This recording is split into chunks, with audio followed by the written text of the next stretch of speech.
నమస్కారం. సుమన్ టీవీకి స్వాగతం. ద్వాదశ రాశుల వారికి ఆగస్టు మాసంలో నవగ్రహాల సంచారం ఎలా ఉంది? వాటి వల్ల ఎటువంటి ఫలితాలు ఏర్పడనున్నాయి?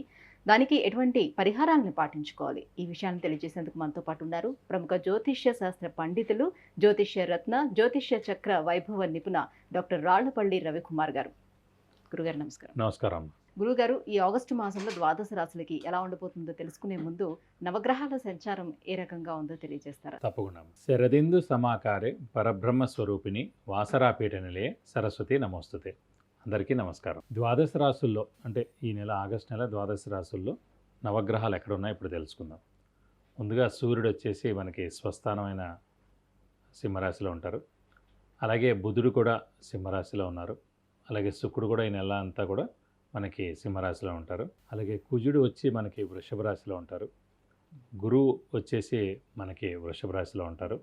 అలాగే శని స్వస్థానమైన కుంభరాశిలో ఉంటారు. అలాగే రాహు వచ్చి మనకి మీన రాశిలో ఉంటారు. ఇక కేతు వచ్చేసి మనకి కన్యా రాశిలో ఉంటారు. ఇవి ఈ నవగ్రహాలు ద్వాదశ రాశుల్లో ఈ నెలలు కూడా ఈ స్థానాల్లో ఉంటారు. గురుగారు, వృషభ రాశి వారికి ఆగస్టు మాసం ఎలా ఉండబోతుంది? వీళ్ళకి నవగ్రహాల సంచారం ఎలా ఉంది? గురు శని ఫలాలు ఎలా ఉన్నాయి?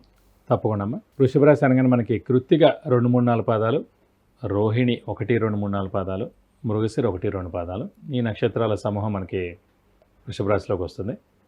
వృషభ రాశి అనగానే మనకి ఇందాక చెప్పినట్టే ఆ 4 గ్రహాలు అంటే రాహు, కేతు, గురువు, శని సంచారం చూసుకుంటే రాహు, కేతువులు కూడా పంచమంలో లాభంలో చాలా బాగున్నారు.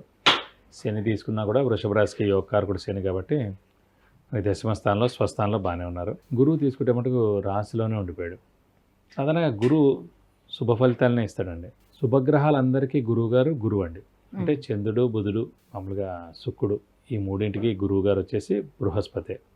చెడ్డ ప్లానెట్స్ అంటే చెడ్డ గ్రహాలైన రాహు, కేతు, శని, రవి, కుజుడు, ఈ వీళ్ళందరికీ గురువుగారు వచ్చేసి శుక్రుడు అండి. గురువుగారు ఎప్పుడైనా సరే రాశిలో బాలేకపోయినా 6, 8, 12లో ఉన్న అయితే గురుబలం లేని స్థానాలైన 2, 5, 7, 9, 11 స్థానాలు అయితే గురుబలం కాబట్టి ఆ స్థానాలు లేకపోయినా కూడా చెడేం చేయడు, స్తబ్దుగా ఉండిపోతాడు. బలం చేకూర్చే చోట బలం చేకూర్చకుండా మామూలుగా ఉండిపోతాడు.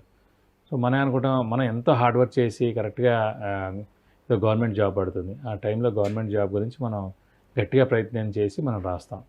సో ఆ బలం సరిగ్గా సరిపోదు మేడం. అంటే మీరు చదివే చదువులో కానివ్వండి, మీ ప్రిపరేషన్లో కానివ్వండి, అది కరెక్ట్గా రేపు ఎగ్జామ్ అంటే ఈరోజు ప్రిపరేషన్ కానివ్వండి, ఎక్కడో ఒక చోట మైనస్ ఉంటుంది అన్నమాట, ఆ గురుబలం లేని చోట. సో మనం రాసినప్పుడు ఏమవుతుందంటే సగం సగంగా రాయడం, ఫుల్గా నాలెడ్జ్ పెట్టి రాయకపోవడం, బ్రెయిన్ మొత్తం పెట్టి రాయకపోవడం, ఇవన్నీ జరుగుతాయి అన్నమాట. అంటే గురుబలం తక్కువగా ఉండేటప్పుడు ఏ విషయాలపైన జాగ్రత్త వహించాల్సిన అవసరం ఉంటుంది? అన్ని విషయాలు, అన్ని శుభాలు అంటే ఉన్నత చదువు, ఉన్నత ఉద్యోగం, అయితే ఫస్ట్ ఉద్యోగం, వివాహ ప్రయత్నం, సంతాన ప్రయత్నం, గృహ ప్రయత్నం, వాహనం, చిన్న ఒక 10,000 రూపాయల వస్తువు బంగారం కొన్నా కూడా ఇవన్నీ కూడా గురుబలంలోకి వస్తాయండి. అన్ని శుభాలు గురుబలంలోకి వస్తాయి. సో అందుకే చూడండి, ప్రతి ఏడాది ఎవరికి ప్రమోషన్ రాదు, ప్రతి ఏడాది ఇల్లు కొనలేరు, ప్రతి ఏడాది సంతానం కలదు, ఒకసారే వివాహం అవుతుంది. సో అలా ఏవి తీసుకున్నా కూడా చాలా తక్కువ సార్లే ఇల్లు కానివ్వండి, కారు కానివ్వండి, ఏమైనా కూడా చాలా చాలా తక్కువ సార్లే కొనగలరు. అంటే అన్నిసార్లు వచ్చేది గురుబలం అనేది, ప్రతి ఏడాది జీవితాంతం ఉండిపోదు అలాగే. సో వచ్చినప్పుడు మనం బాగా కష్టపడితే కనుక ఖచ్చితంగా మనం అనుకున్న పని నెరవేరుతుంది. ఇల్లు విషయం తీసుకున్నారనుకోండి, 12 సంవత్సరాలకి 2 సంవత్సరాలే స్థలం కానీ, ఇల్లు కానీ, పొలం కానీ కొనే సమయం అనమాట. ప్రతి ఏడాది మనం కొనేలాం. అలాగే సంతానం కానివ్వండి, ఏదైనా సరే. కాబట్టి మన రాశి నుంచి 2, 5, 7, 9, 11 స్థానాల్లో గురువు సంచరించినప్పుడు సంవత్సరం కాలం ఉంటాడు కాబట్టి ఆ సంవత్సరం కాలంలో మనకి శుభాలు అన్నీ కూడా ఖచ్చితంగా జరుగుతాయి. కాబట్టి ఆ గురుబలం ఎప్పుడు వస్తుందో మనం ముందుగా చెక్ చేసుకుంటూ ఉండాలి. ఇంకొక ఏడాదిలో గురుబలం రాబోతోంది, సో వివాహ ప్రయత్నాలు మనం స్టార్ట్ చేసుకోవాలి. గురుబలం రాబోతోంది, గృహం గురించి మనం ట్రై. మిగతా శని, రాహు, కేతువుల బలం ఎలా ఉంది వీళ్ళకి? మిగతా శని ఏంటంటే ముఖ్యంగా దశమ స్థానంలోనే స్వస్థానంలో ఉన్నారు కాబట్టి పరిపూర్ణంగా ఉంది బలం. సో దానివల్ల ఏంటంటే ఉద్యోగస్తులకి పట్టిందల్లా బంగారం చెప్పుకోవచ్చు. ప్రమోషన్స్ రావడం, నేమ్ అండ్ ఫేమ్, బాస్ నుంచి మన ఇలాగే ఫారెన్ టూర్ విజిట్స్, అసైన్మెంట్స్ ఇవన్నీ కూడా రావడం చాలా బాగుంటుంది. అలాగే ఆరోగ్యానికి కూడా కారకుడు, ఆయుష్ కారకుడు కూడా శని అండి, ఎవరికైనా సరే సాధారణ. సో ఈ వృషభ రాశికి అదృష్టకారకుడు, యోగకారకుడు, లక్ ఫేవర్ చేసే గ్రహం కూడా శని కాబట్టి అతను స్వస్థానంలో ప్రస్తుతం ఉన్నాడు కాబట్టి ఖచ్చితంగా వీరికి ఇంట్లో పెద్దవాళ్ళు, చిన్నపిల్లలు వాళ్ళందరూ కూడా ఆరోగ్యం చాలా బాగుంటుందని చెప్పుకోవాలి. గురుగారు, మరి గురుబలంతో పాటుగా మిగతా గ్రహాల అనుగ్రహానికి ఎటువంటి పరిహారాలను పాటించుకుంటే వాళ్ళ శక్తి లభిస్తుంది? అంటే ముఖ్యంగా మనం పాటించాల్సిందంటే ప్రస్తుతం గురువు గురించి అండి. ఎందుకంటే రాహు, కేతు, శని 3 కూడా చాలా బాగున్నాయి కాబట్టి గురుగ్రహం మనకి రాశిలోనే ఉండిపోయాడు. అంటే మళ్ళీ నెక్స్ట్ ఏడాది సెకండ్ హౌస్కి వస్తాడు. కాబట్టి ఇంకా ఏడాది కాలం పాటు మనకి అసలు గురుబలం లేదు కాబట్టి ఖచ్చితంగా దత్తాత్రేయ స్వామిని పట్టుకోవాలి.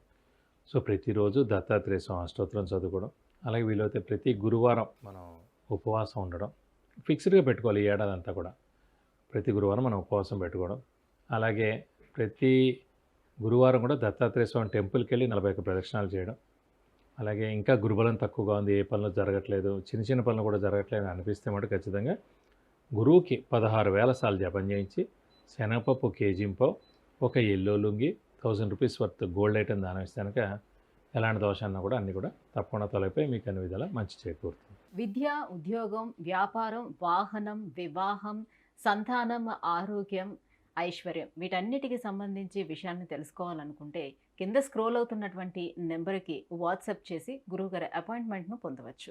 గురుగారు, ఈ ఆగస్టు మాసం అంతా కూడా వృషభ రాశి వారికి ఏ రకంగా ఉండబోతుంది, ఎలాంటి పరిహారాలను పాటించుకుంటే గురుబలం దక్కే అవకాశం ఉంటుంది, విషయాన్ని తెలియజేసినందుకు ధన్యవాదాలు. నమస్కారం.